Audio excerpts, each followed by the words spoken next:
4, 3, 2, 1. E aí, galera, estamos todos reunidos novamente. Grupo Meu Quadril, desculpa a falha da semana passada. Por que eu falhei na semana passada? Porque Foi por conta da ajuda que você foi dar pro Exatamente. Lauro. Justamente eu fui dar uma ajuda pro Lauro, que é um cirurgião ortopedista pediátrico. E justamente por causa dessa ajuda que eu fui dar pro Lauro, é que já me deu a ideia de fazer esse tema aqui com vocês, que é a displasia do quadril. Porque o Lauro é um ortopedista pediátrico, que não é nossa área, a gente não atende criança, nenhum de nós. Por que então, doutor Guzmão, se não atende criança, por que então vai falar de displasia do quadril? A gente vai falar de displasia do quadril porque a gente atende a sequela do problema da displasia. Então, quero apresentar aqui meus queridos e amados colegas do grupo Meu Quadril, Dr. João Lopo, de Minas Gerais. Dá um oi pra galera, João. Olá a todos! Prazer enorme estar aqui de novo com o nosso grupo querido. Fiquem tranquilos que daqui a pouco o Inácio estará junto conosco. Um abraço a todos. E o Dr. Bruno Rabelo, do Rio de Janeiro. Boa noite a todos. Prazer reencontrá-los. Vamos conversar, né? Sempre bom. Eu tava tão empolgado aí de fazer de novo nossa live que eu tô parecendo um narrador de MMA, né, Bruno? It's time! It's time! Então, pessoal, vão colocando aí as suas perguntas para nós, tá? Que depois a gente vai falar um pouquinho de displasia e depois a gente vai mergulhar nessas perguntas de vocês para tentar ajudar o máximo possível. Então, vamos para nossa telinha da apresentação, que eu acho até que eu vou botar aquela divisãozinha nossa, sabe? Sim. O que vocês acharam daquela divisãozinha? Eu achei que ficou bom. Acho que vai ficar ótimo. Porque daí aparece um pouquinho maior, né? Aí a gente põe assim Oi, Isabel! a divisãozinha. João Isabel! Só que a gente não vai ficar muito apertado nós três ali. Aí não dá. Vai ficar esmagado. Vamos botar aqui. Assim. E a gente põe a apresentação. Só vamos escolher o lugarzinho onde a gente vai ficar aqui. No canto direito, eu acho que tinha ficado canto melhor. superior direito, né? Aham. Então vamos ver se vai dar certo aqui. Opa. Spoiler, spoiler, spoiler, spoiler. Aí, pessoal, então o tema de hoje é displasia de quadril. E por que que nós selecionamos esse tema hoje? Porque junho é o tema do Hip Dysplasia Awareness, que significa a atenção que nós devemos ter à displasia do quadril. Então, rapidamente aqui, qualquer um dos meus queridos amigos, colegas, podem se intrometer e comentar. Eu botei essa figurinha porque a displasia do quadril começa na infância. É o momento certo do diagnóstico. Esse aqui é um quadril normal e a displasia ela pode ter vários graus. Ela pode ser leve, que o quadril está encaixadinho, ou pode ser um quadril que está desencaixado, completamente desencaixado, como na figura. Na criança, em geral, o tratamento envolve usar esse tipo de quadril desencaixadinho comparado com o outro. Envolve, em geral, usar um suspensório de Pavlik, que é isso aqui, esse dispositivo, ou até usar um gesso, e às vezes pode precisar de cirurgia ou não. Mas no adulto, que aqui é o exemplo, notem o que é displasia. É o acetábulo rasinho. Vou deixar aqui, ó, ou o Bruno ou o João dê uma comentada nesse dispositivo aqui para a galera. Então aí está mostrando uma figura de um quadril ainda jovem, um quadril em formação. Por quê? Não, Porque vocês veem que esse aqui já é para ser do adulto, John. Esse daqui. Não, esse aqui é adulto jovem, né? Porque aparece a cartilagenzinha aqui. Né? Mas é para mostrar a parte do acetábulo rasinho aqui, ó. Isso, então o estímulo para a formação do acetábulo é pela cabeça, né, encaixadinha aí no soquete, que é o acetábulo do quadril. Se não tem essa esfera da cabeça femoral encaixadinha aí dentro, ele fica nesse formato aí que está à direita, que o Davi está mostrando com o cursor. Então ele fica sem o teto, né? Fica sem a parte de cima ali, o telhadinho da casinha. Então a casa ela fica descoberta, tá? Então a esfera, que é a cabeça femoral, ela vai tendendo a escorregar para fora da cavidade. E a cavidade ela não se forma, ela fica rasa. E algumas vezes até inexistente, né? Em graus mais graves, mais severos. Uma coisa importante falar é que a displasia ela tem um espectro, né? Ela tem vários graus de displasia, vários graus de gravidade da displasia. Vamos botar o próximo aí. Então aqui, mostrando já numa pessoa já com esqueleto maduro, né? Que está desencaixadinho completamente, então aqui mais grave. E aqui está levemente desencaixado. Quer dizer, levemente não, ele não está fora do lugar, mas claramente é um quadril displásico. Então, basicamente, a displasia é falta do chapeuzinho do osso ali, falta do chapeuzinho. E vou passar aqui no próximo. Esse aqui é um tipo de tratamento. Se alguém quiser comentar aí já, o Brunão, se quiser comentar aí. Na verdade, eu acho que a única coisa que a gente tem que, nós como especialistas em quadril, mas na fase adulta, né, o que a gente tem que comentar, e aí eu acho que acabam vindo várias mães, né, sempre acabam mandando mensagem pra gente, né? Eu acho que a grande questão é ter uma avaliação, e aí você bem comentou no início, de um colega especialista, né, um ortopedista pediátrico, mas não só isso, essa avaliação ela começa na sala de parto muitas vezes, entendeu?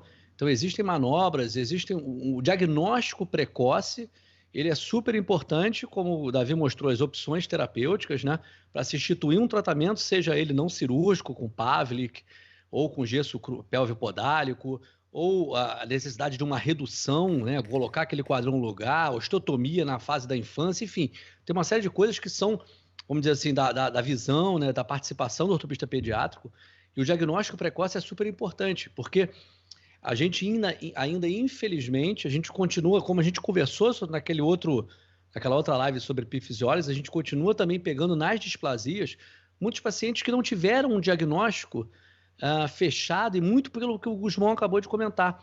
Nem toda displasia ela gera esse quadril lá para cima. Existem várias classificações, né, para isso, Crowe, Hatfield-Kids, enfim.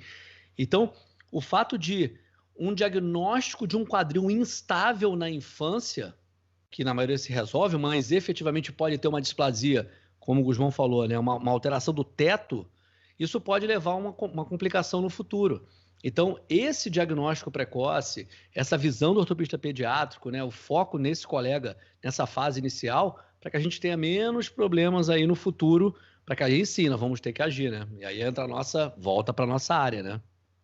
E uma coisa importante aí, por exemplo, assim, alguns países usam como screening, que é a varredura dos bebês que podem ter displasia, usam o exame físico apenas, que é aquele exame, tem as manobrinhas especiais que examinar o quadril da criança, e tem outros países que usam em 100% das crianças o ultrassom.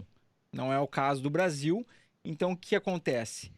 Passa mais pacientes que Isso aí. desapercebidos, e aí aumenta os casos de pessoas adultas com sequelas de displasia, né? Porque tem vezes que no exame físico não consegue detectar o problema e só detecta ele com ultrassom.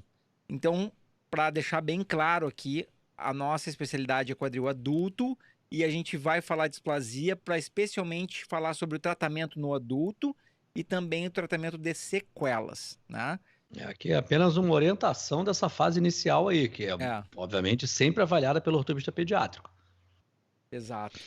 Exato. Um ponto importante aí em relação à displasia é que ela ocorre já no nascimento da criança. Então, como que é o fluxo aí da displasia? Ela começa com o diagnóstico já na sala ali de avaliação pelo neonatologista, que é um pediatra. Então, assim que ele recebeu o bebê acabou de nascer, ele leva o bebê ali para a sala, onde ele vai examinar a criança, né? Então, ele examina várias coisas, ele examina o ouvido, examina os olhos, examina também o quadril. Ele já faz os testes ali na sala e ele identificando alguma alteração, ele aciona o ortopedista pediátrico, né? E aí a criança, então, ela vai começar o tratamento, vai fazer todo o seu tratamento ao longo da vida. Alguns casos, infelizmente, eles passam batidos, né? Mas aquele paciente que ele tratou e que ele pode desenvolver alguma sequela vai ser o nosso foco aqui, né, hoje. Exatamente. E uma coisa que também é importante é qualquer desconfiança logo que o bebê nasce. Se a mãe tem uma desconfiança de diferenças nas preguinhas do bebê, tem diferença de altura na perna, leva para avaliação com um ortopedista pediátrico, tá? Certo? Dificuldade de abertura de perna, até para trocar fralda. Muitas crianças podem ter essa perfeito. dificuldade de abdução. Sempre ter avaliação no colega ortopedista pediátrico. Importantíssimo. E é o quanto antes melhor. Não dá para esperar, né, pessoal? É Tem isso que ser aí. o quanto Eu antes acho que melhor. esse é o Não grande tem como alerta esperar. dessa fase inicial, né? Isso aí. Não dá para esperar. Desconfiou alterações nas perninhas do bebê, é urgente, porque quanto mais cedo, às vezes não precisa cirurgia, tá? Então vamos falar um pouquinho da displasia no adulto, pessoal? O que vocês acham? Vamos lá. Vamos lá então. Vamos voltar aqui para nossa telinha do slide. Então assim, ó, no adulto, tá, já está o ossinho todo formado. Então aqui um exemplo que comparem os dois lados, ó. Esse lado, o ossinho tá todo por cima da cabeça do fêmur. Isso aqui é no adulto. E nesse lado tá faltando ossinho nessa região aqui. Então foi desenvolvido um tipo de cirurgia que é a que tem mais sucesso em geral no tratamento da displasia do adulto, que é fazer um recorte no osso nessa região aqui. E esse recorte do osso é girado. O que eu aprontei aqui, meu Deus do céu? Ó, voltou. Então, o recorte o ossinho é girado e aí tapa a cabecinha do fêmur de novo. E esse ossinho, ele vai consolidar, isso aqui no adulto, ele vai consolidar e vai formar um osso novo mais próximo do normal possível. Então, assim, algumas pessoas podem estar pensando assim, nossa, doutor, mas vai cortar todo o meu osso e mudar ele. É uma cirurgia que é considerada uma cirurgia de grande porte, né?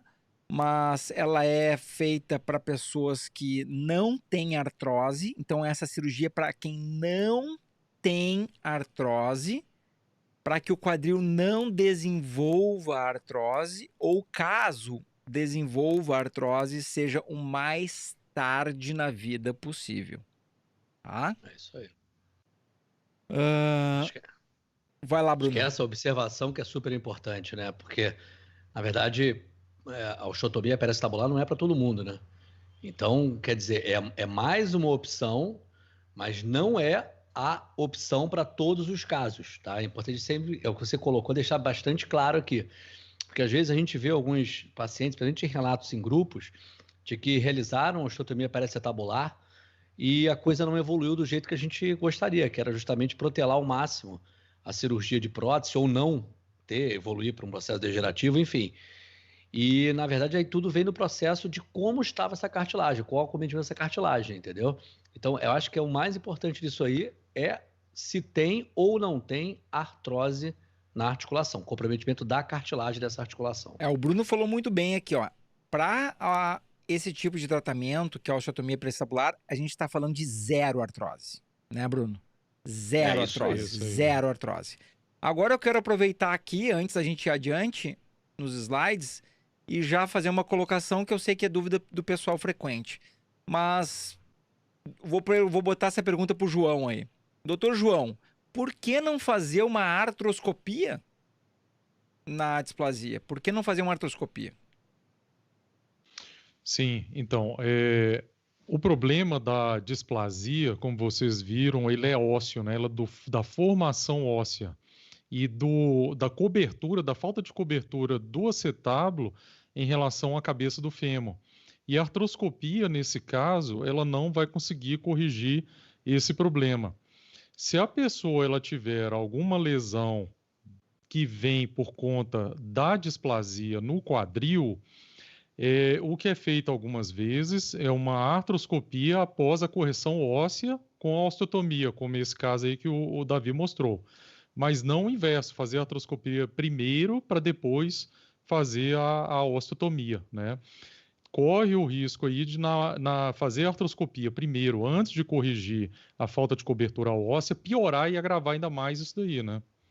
Perfeito. Então, assim, ó, pessoal, deixando bem claro o que o João falou aí. Por que a vídeo não dá? É uma falta de osso na cabeça do fêmur. Como é que a gente vai... A cirurgia por vídeo não consegue colocar osso ali, né?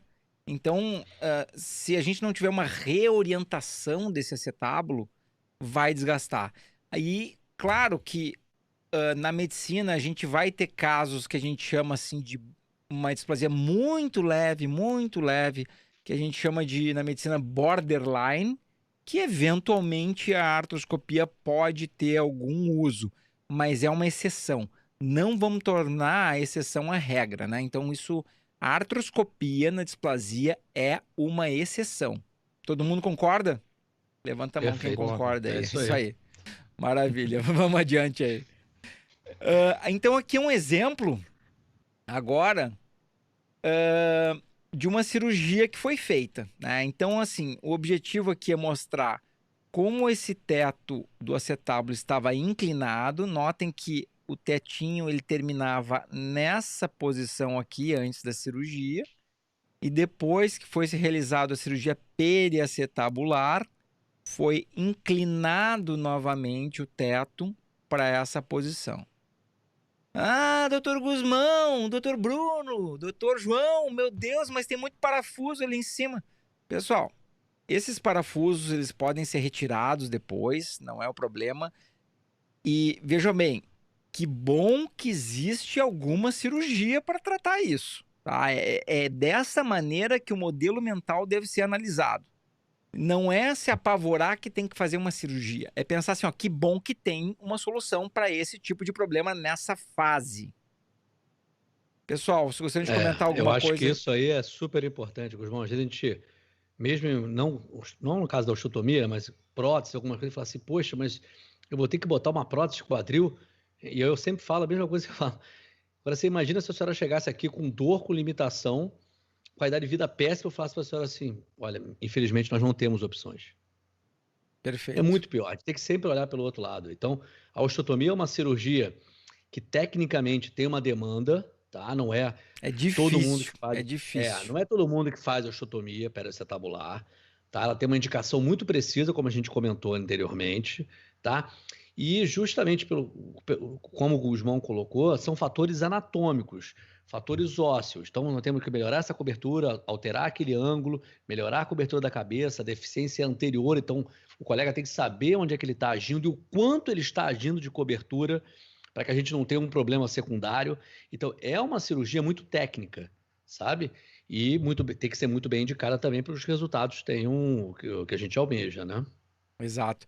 Uma coisa interessante é que a gente tem assim, ó, a displasia, ela tem uma característica genética muito forte, tá? Então, todos os povos andinos que nascem perto da Cordilheira dos Andes têm uma alta incidência de displasia. Então, aí a gente tem a Argentina, o Chile, a Colômbia, o Peru, toda essa região tem uma incidência altíssima de displasia. E provavelmente um dos países com mais experiência em displasia é o pessoal da Colômbia, da Argentina e Chile. Esses 3 países são as maiores experiências em displasia que existe. Felizmente, no Brasil, não tem tanta displasia assim, né, pessoal? É mais raro. É interessante isso, né? A parte da influência da ascendência e genética ela é muito importante na determinação da displasia. E aqueles que têm uma ascendência mais indígena, né, mesmo os brasileiros, mas que na miscigenação teve mais o componente indígena, eles têm uma maior concentração aí de casos de displasia. E isso a gente vê muito no Nordeste, né, no norte do país, para falar melhor, no Centro-Oeste. Enquanto que, isso falando em termos de regionalismo, enquanto no Sudeste, Sul do país, nós temos muito mais o que é comum à ascendência europeia, que é o impacto femoroacetabular e artrose, né, e o desgaste mesmo do quadril. Aqui na nossa região, Sudeste e Sul, nós temos poucos casos, né, pouca incidência aí de displasia.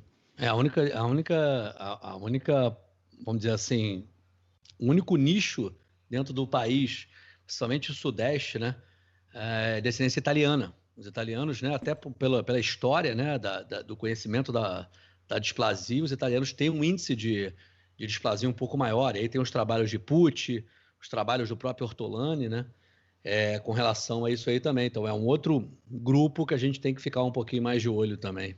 Perfeito. Aqui no Sul, que tem uma grande quantidade de pessoas com descendência italiana, então a gente nota que tem uma incidência de displasia maior aqui no Sul também. Sim. Então já é uma coisa que quem está nessas regiões, né, tem que ficar mais atento aos bebês aí de descendentes de italiano e tudo. Na verdade, eu acho que tinha que ser 100% de screening com o ultrassom. Não tem porquê o ultrassom é um exame tão barato, fazem 100% das crianças para a gente diminuir o risco da displasia, né?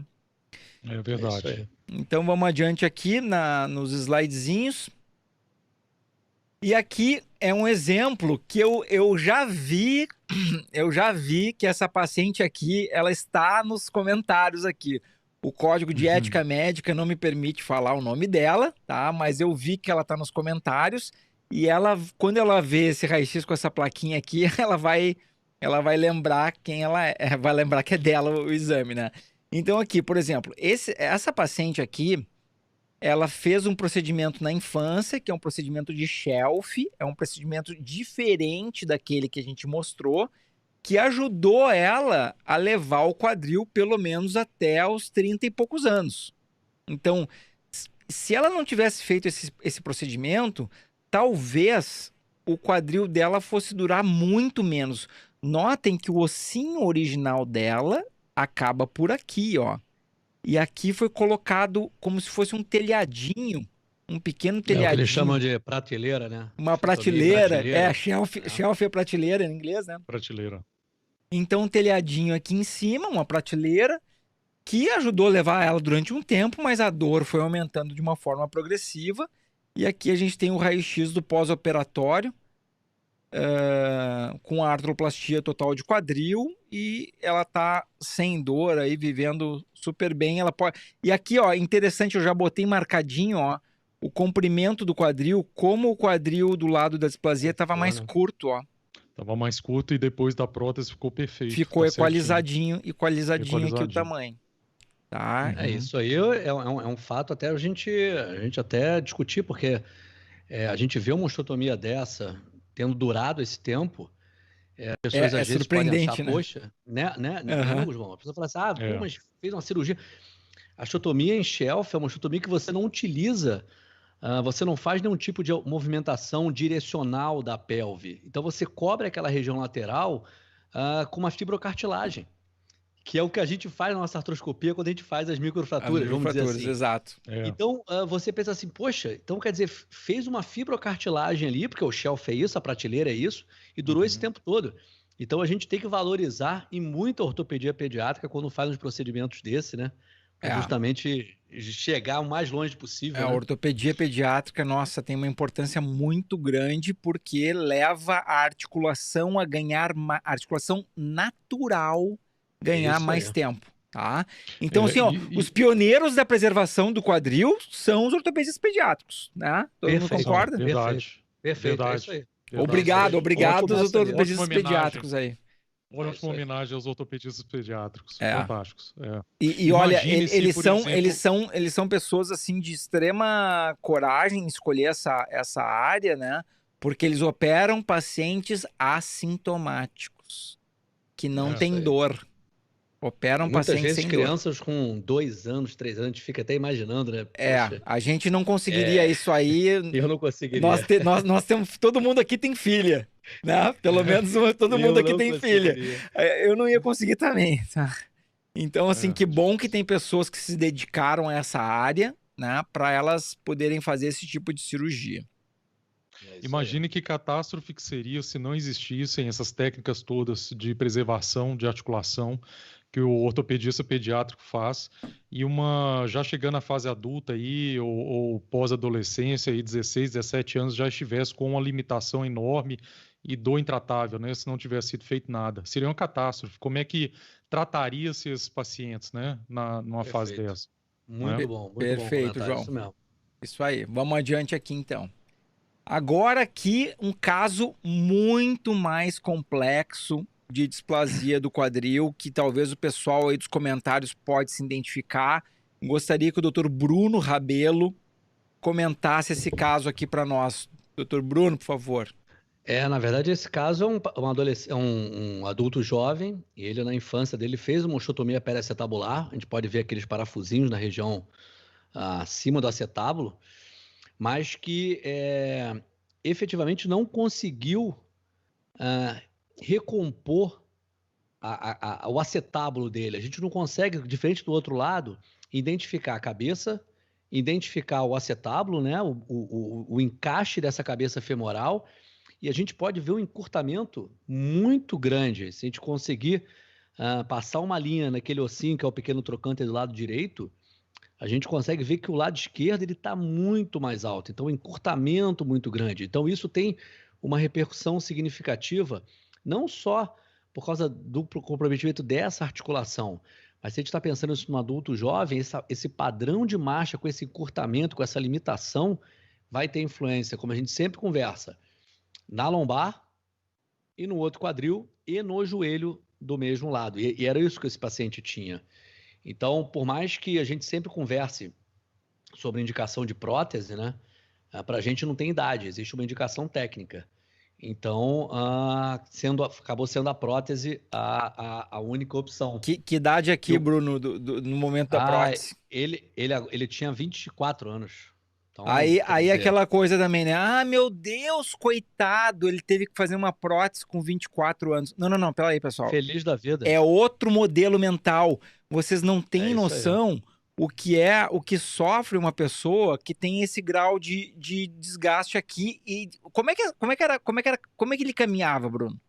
Não, ele caminhava com uma muleta, ele não conseguia ter uma marcha sem auxílio, um encurtamento muito grande, o joelho dele, quando ele pisava, ia para dentro, então ele já tinha uma dor crônica nesse joelho, a coluna dele fazia uma hiperlordose, né? Ficava mais curvada, ele já tinha um pouco de dor na região lombar, então um paciente extremamente jovem com uma limitação absurda, né? Então não tem como, não tem o que pensar, né, Guzmão? Aí eu pergunto aqui, Bruno, ó, é justo dizer para um adulto jovem de 24 anos, aguarde até os 60 para tu ser feliz? Nunca. Não existe, pessoal. Não existe isso, pessoal. Isso é desumano. É desumano fazer esse tipo de coisa. Então, assim, a indicação da prótese, ela tem um componente de exames e tem um componente de nível de sintoma que os pacientes estão sentindo, né, Bruno? É isso aí. Volta lá o slide, por favor, Davi, só para falar uma colocação aqui. E por que não foi feita novamente ali a PAO, né, a periacetabular? Porque vocês observem que não tem cabeça mais ali, não tem o que encaixar, né, apesar dele ter só 20 anos de idade, mas não tinha mais ali, ó, como que ia reorientar esse acetábulo para fazer a função da osteotomia periacetabular. A solução era a prótese mesmo, tá? Então, por isso. Até porque a gente sempre além de não ter artrose, né, que o Guzmão bem comentou, para você fazer uma osteotomia periacetabular, a gente não pode ter um nível de displasia desse. Exato, então, perfeito. A cabeça tem que ser concêntrica. Ela tem que estar lá dentro. Mesmo que não tenha cobertura, o índice Heims elevado, enfim, ela tem que estar lá dentro. A gente não consegue trazer isso aí. Então, em alguns momentos, na ortopedia pediátrica, se faz osteotomia de encurtamento femoral, para tentar reencaixar isso aí, mas isso é uma outra coisa. Que mas não quando criança. Quando criança. Aqui, nesse padrão, não dá. Porque eles vão falar assim, por que não podia ter feito uma osteotomia? Não tem. Não tem como. Não tem. A indicação para osteotomia, vamos voltar a repetir, a osteotomia no adulto, né? Não vamos falar da criança, do adulto. Ela é muito precisa para a gente ter resultados interessantes, né? Não é assim. E uma coisa que é interessante nesse caso é que apesar do encurtamento muito grande, e a gente sempre conversa uma coisa nos pacientes com displasia, com relação a esse alongamento do membro, né? É uma coisa que a gente vai conversar sobre prótese, né? Então, a primeira coisa que eu fiz foi o seguinte, olha, você tem um encurtamento aí em torno de 3,5, 4 centímetros. Pode ser que a gente tenha que fazer uma coisa chamada encurtamento femoral, tirar um pedacinho do teu fêmur para a gente poder trazer a tua prótese para o local exato sem sobrecarregar o seu ciático. É uma coisa, uma das complicações que a gente tem nos pacientes com displasia. É justamente esses encurtamentos muito grandes que a gente vê mesmo nas displasias mais graves, CROI 3, CROI 4, encurtamentos de 4, 5 centímetros, às vezes até mais. A gente fala com o paciente, olha, o nosso grande risco nessa cirurgia, na minha opinião, é a lesão ou a sobrecarga, a tensão maior no nervo ciático. Nesse caso em particular, ele tinha um teste que a gente conseguia fazer antes, chamado teste de telescopagem. A gente conseguia ver que esse fêmur ele vinha um pouquinho mais. A gente anda preparado, mas nesse caso, em particular, a gente não precisou fazer a osteotomia no fêmur. Você pode ver que não tem nenhum tipo de cerclagem, aquele aramezinho ao redor do fêmur, né? Porque mas é uma para o preocupação. pessoal entender, né, que a musculatura que comanda o quadril, ela sai desse ossinho aqui e é ligada nesse ossinho aqui. Então, a musculatura é um dos elementos que restringe descer a altura do quadril, mas é um elemento que ele é mais fácil de ser driblado durante a cirurgia. Enquanto que o nervo ciático, que vem lá da coluna e vai descendo por toda a perna, ele é muito mais sensível. Ele não tem uma tolerância, né, Bruno, de aumentar de tamanho. Então, assim, é totalmente diferente a situação de uma pessoa que teve um trauma. A pessoa nasceu normal, aí quebrou o quadril e a perna ficou mais curta. Aí é bem mais tranquilo alongar de novo, porque o nervo tem o tamanho desde cedo, o tamanho original, ele só encurtou por causa de um traumatismo. E na situação da displasia, aquele nervo ele pode, desde o início, ter ficado mais curtinho. Então, ele tolera menos esse tipo de alongamento, né, Bruno? Perfeito. Hoje em dia a gente trabalha com 2, 2,5 centímetros, no máximo, né? E aí vem tudo que a gente conversou desde o início das outras lives. Planejamento. Sempre. Perfeito, sempre planejamento. O quanto nós vamos alongar, né? Só para os ouvintes terem ideia, em alguns casos que são bem mais graves, né? Aí, igual o Bruno falou, um Crauer 4, né? Que seria a articulação praticamente ali na altura da asa do ilíaco, tem que se passar um fixador externo antes para alongar progressivamente aquele membro, para não ter esse risco aí que ele comentou. E aí sim fazer a cirurgia, né? Aí a gente já aproveita e nós já respondemos aqui a pergunta da Luana Caroline Knast Polon. João, Oi, só Bruno. antes de entrar, eu particularmente eu gosto muito de displasia, né? E a gente tinha esse conceito de fazer essa tração prévia. Uhum. Mas a gente começou a criar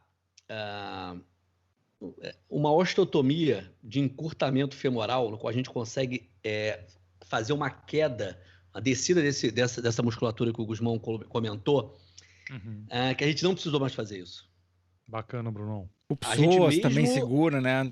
A gente faz tudo. O que a gente faz? A gente faz uma osteotomia da parte interna, muitas vezes até levando o psoas junto, tá? A gente faz a osteotomia do pequeno trocânter ali, e com isso a gente consegue encaixar essa osteotomia dentro do fêmur, né? A gente faz tipo como se fosse um dente ali, com uma cerclagenzinha só. Então, mesmo em cortamentos grandes, 4,5, 5, a gente tem conseguido trazer para o centro de rotação normal, sem necessidade, mesmo em quadril, sem telescopagem, né? Sem tração positiva, a gente tem feito sem nenhum tipo de tração prévia.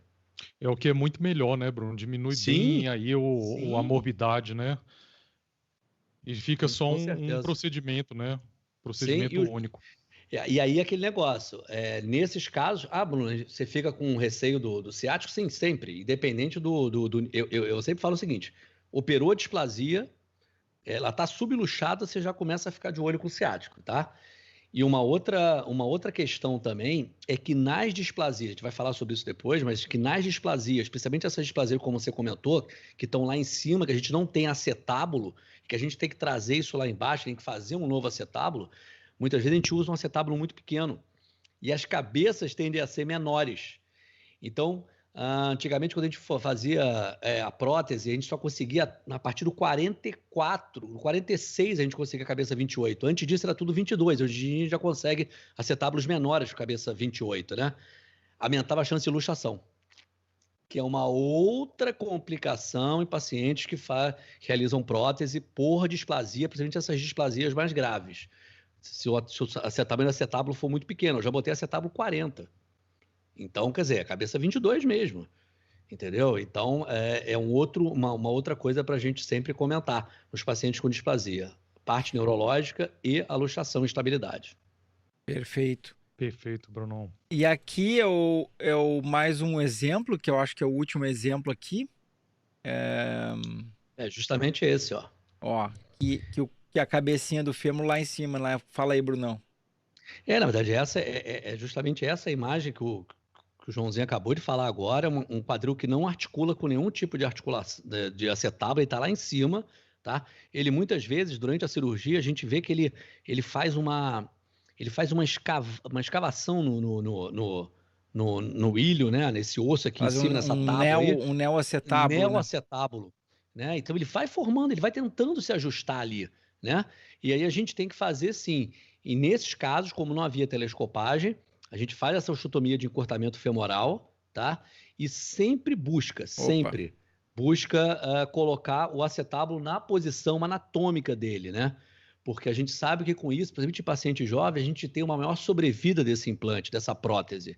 Então, muitas vezes a gente via aqueles quadris localizados lá em cima, onde ele estava articulando, colocava ele lá. Hoje não, o nosso objetivo sempre é trazer esse acetábulo para o centro de rotação dele, para a posição anatômica normal desse quadril. E eu acho que também vale o comentário da espessura do canal femoral, que às vezes necessita próteses especiais, né, Bruno? Na verdade, eu tenho até um vídeo meu no YouTube que eu falo sobre isso. Eu, particularmente, todo meu paciente com displasia, eu utilizo uma prótese que a gente chama de prótese cônica, tá? Que é justamente essa prótese aí. Porque, na verdade, o que acontece? O paciente com a displasia ele tem uma alteração da versão femoral. Não só o tamanho do canal é mais estreito, mas a versão, o posicionamento da relação entre a cabeça e colo do fêmur e a diáfise, né, o osso do fêmur, é diferente. Então, se a gente não entra preparado para isso, entra preparado com uma prótese convencional, vamos dizer assim, e aí a gente volta sempre nas nossas conversas sobre planejamento, a gente não consegue fazer essa cirurgia. Então, eu em paciente com displasia, eu sempre entro com essa prótese cônica, que a gente chama. Ela é muito versátil e ela tem uns tamanhos bem pequenininhos, né, Bruno? Sim, a gente começa na 13, 14. A gente começa ela com 14. Então, quer dizer, um canalzinho bem pequenininho mesmo, sabe? E a gente tem umas frezinhas que a gente consegue alargar o canal ali. Teve um caso, Guzmão, que foi muito, muito interessante. Eu operei uma paciente com displasia, deve ter uns 2 anos, enfim, que a menor haste da Wagner cônica, acredite se quiser, era grande. Nossa. Eu tive que abrir o fêmur, fazer a osteotomia femoral, peguei uma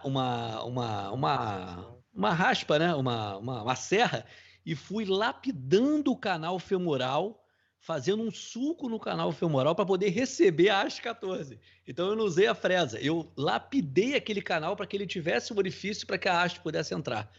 Então, quer dizer, às vezes a gente pega também umas surpresas dessas. Né? Então, eu também tive uma paciente aí que ela é médica, inclusive, radiologista, e ela teve artrite reumatoide juvenil, e o canalzinho dela é tão fininho que a menor cônica não cabe nela. Ela vai ter que receber um implantezinho sobre encomenda, porque não entra. Não entra.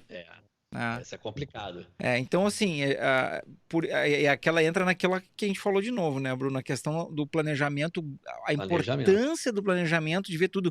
Não tem por que termos surpresas na cirurgia. Mas não é só planejamento, é experiência também, né? Vamos e venhamos, né? O que você está comentando aí, porque não é só o planejamento, você já teve a experiência de avaliar o canal femoral e saber que a tua menor haste não ia caber ali, claro, isso aí. Aí entra a diferença do negócio, né? É importante isso aí.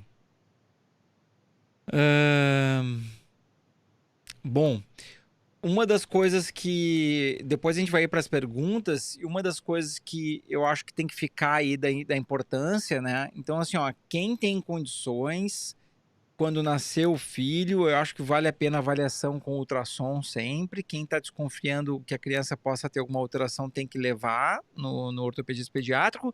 E todo mundo que teve displasia tem que os seus filhos fazer ultrassom, porque tem uma característica genética muito importante. Então, 100% das mamães que tiveram displasia nos seus filhos tem que ser avaliados por ultrassom, muito importante, né?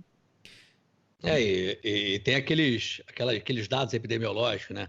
Paciente de sexo feminino, mãe de primeira gravidez, paciente com posicionamento pélvico, né? De parto pélvico, aumenta a chance do lado esquerdo, enfim, doenças parte hereditária, né? Tem que ter, não tem jeito, ainda mais com história positiva familiar, né? Verdade. Vamos verificar as perguntas, pessoal? O que vocês acham? Vamos lá. Eu acho que agora é a hora. Tem bastante pergunta, viu? Como sempre. Pois é.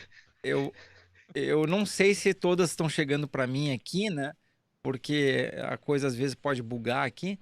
Mas vamos olhar as perguntas. Pessoal, chuva de pergunta. Esse é o momento. Eu vou selecionando algumas aqui no software, João. Mas se por acaso alguma não tiver aqui, aí tu pode... deixa eu botar aqui que eu achei tão legal aqui, ó. A Tayuri Souza. Oi, amo você. Tem 10 anos, quer ser médica de quadril. Olha que legal. Tem que mostrar pra Heleninha e pra Aninha depois da vida. Minha filha mais velha tem 10 anos e a mais nova tem 8, que fez hoje, aniversário da Helena. Parabéns, que beleza. Heleninha. Mano, parabéns. Hoje é da Helena, João, da Helena. Parabéns. Valeu. Pô, semana que vem é o meu, pô. Show, Brunão. Vou fazer a live aqui em homenagem ao Brunão. Maravilha. Vamos ver aqui uns comentários aqui, ó. Eu vi umas perguntas que passaram aqui bem interessante.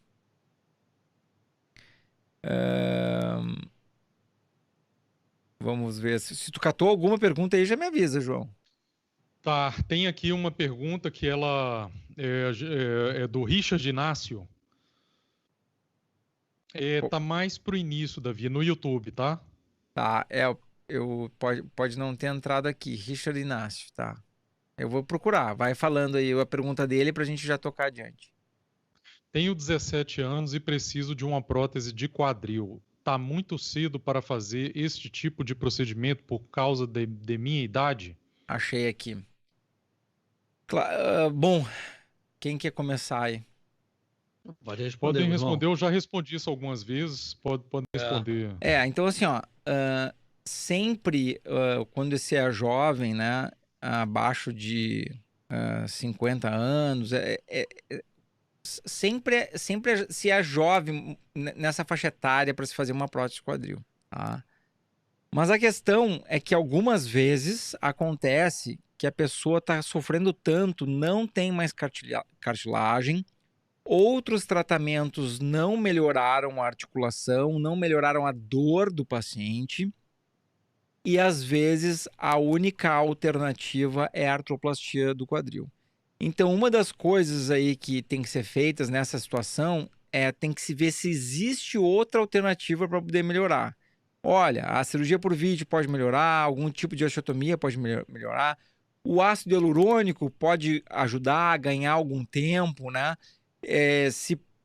Às vezes ganhar tempo pelo menos até os 18 anos para ser de maior idade também pode ser uma coisa que legalmente os médicos gostam de uma proteção maior legal, né? Mas se as outras alternativas todas não tiverem sucesso, eu não vejo por que deixar uma pessoa, mesmo com 17 anos, ficar sofrendo, tá? Então, já fiz cirurgia de prótese quadril em pacientes com 16 anos e a pessoa tem que voltar à vida, né? A pessoa tem que seguir sua vida. Então, não dá para deixar uma pessoa ficar sofrendo só porque tem 17 anos, 18, que seja. Tá? E a grande pergunta que a gente poderia fazer para ele, né? É o seguinte: se você tivesse um colega na sua frente, um médico na sua frente, ele falasse para você: quando você tiver 60 anos, você volta aqui, a gente bota uma prótese. Você consegue viver esses 43 anos aí, 50 anos, vamos dizer que seja para frente, sem qualidade de vida? E outra coisa que muita gente mantém a vida usando anti-inflamatório, analgésico, opioide, que vai causando danos muito importantes. Quem aqui já teve paciente que teve insuficiência renal por uso de anti-inflamatório? Eu já tive, cara. O paciente entrou em insuficiência renal por anti-inflamatório. Poxa, é um paciente troço que eu fiz grave. prótese de quadril aqui no Copa, ele foi para casa evoluindo bem, de repente ele começou a se sentir mal, ele fez uma hemorragia digestiva por uso crônico de anti-inflamatório. Olha só. E teve que ser reinternado. Então isso acontece, infelizmente isso acontece. Ó, a Alexandra Carneiro aqui, ó. Vocês não têm ideia de como essa live vai ser importante para mim. É isso aí, Alexandre. A gente faz com o maior carinho aí para vocês. Eu sei que muitas pessoas sofrem com falta de informação, né? E a gente faz com carinho para que vocês possam saber direitinho. Isso aí, essa é a ideia. Olha aqui, ó. Pode falar, João.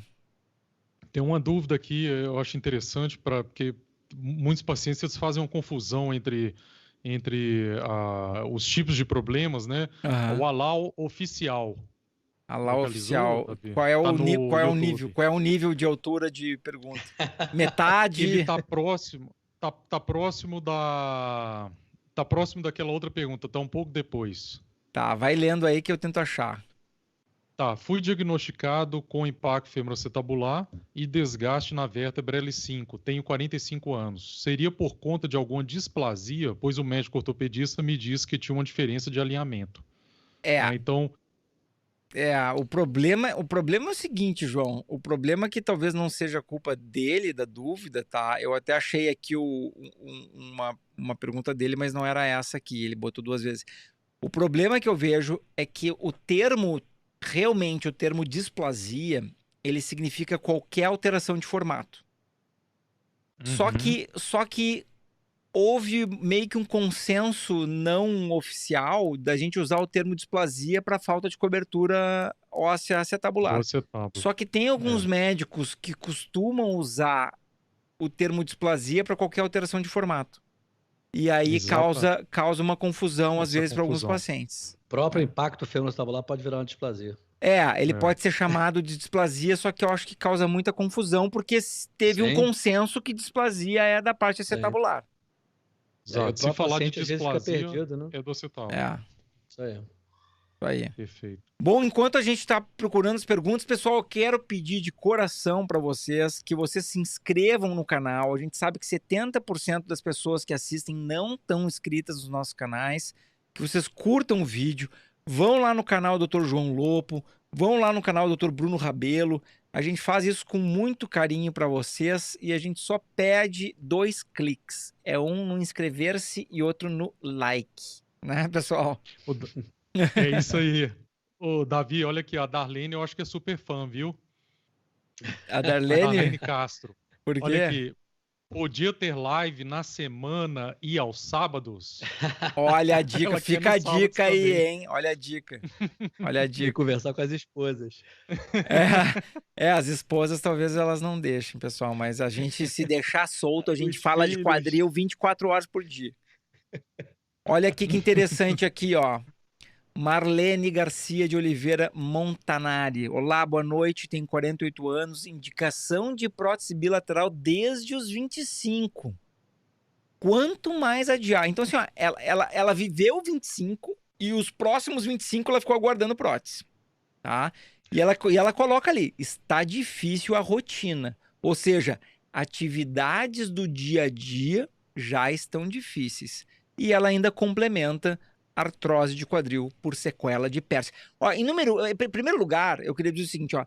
Parabéns, Marlene, porque a forma como tu escreveu a tua pergunta fica muito mais fácil da gente poder responder. Sim. E como eu comento aqui, vocês estão virando especialistas em quadril. Parabéns. Quem que gostaria de responder a pergunta da Marlene aí, pessoal? Eu posso responder, é bem simples. Quanto mais adiar, na minha opinião, pelo teu relato, não mais. Não Eu tem acho porquê, que né? não tem porquê. E aí voltamos à frase do início do nosso It's time. Eu acho que chegou a hora de Acho que mudar, tô o com a It's idade Time, lida. o It's Time eu acho que O pode ser It's time é usado pra para isso aí, senhora. né? É, Um outro tema que a gente está planejando em falar, que é PERT também, né? eu Né, gosto Ribald? muito de Pertz, é uma cirurgia mais difícil, né? Mas eu acho que todos. Acho que uma identificação, assim, eu fico com pena das pessoas que sofreram durante tanto tempo, né? É. E quando tu resolve aquele problema, assim, a pessoa muda completamente a vida e é tão bacana, né? E às vezes essas É, pessoas sofreram desde a infância, né? eu acho que tem tudo para ela melhorar. E mesmo sendo bilateral, eu posso fazer Ó, de o um lado, Inácio. pode até fazer os dois lados ao mesmo tempo, entendeu? O Inácio Então tá hoje nós ligando temos. aí? Desculpa, Bruno. Tá pra Nossa, ligar? tá pedindo aí. Tá, então assim, ó, ele tem que ligar. Ele já tá no grupo, ele tem que ligar pra esse grupo aqui, vamos ver. Ah, ele tá ligando pro grupo Meu Quadril. Eu não sei se eu atender o que vai acontecer.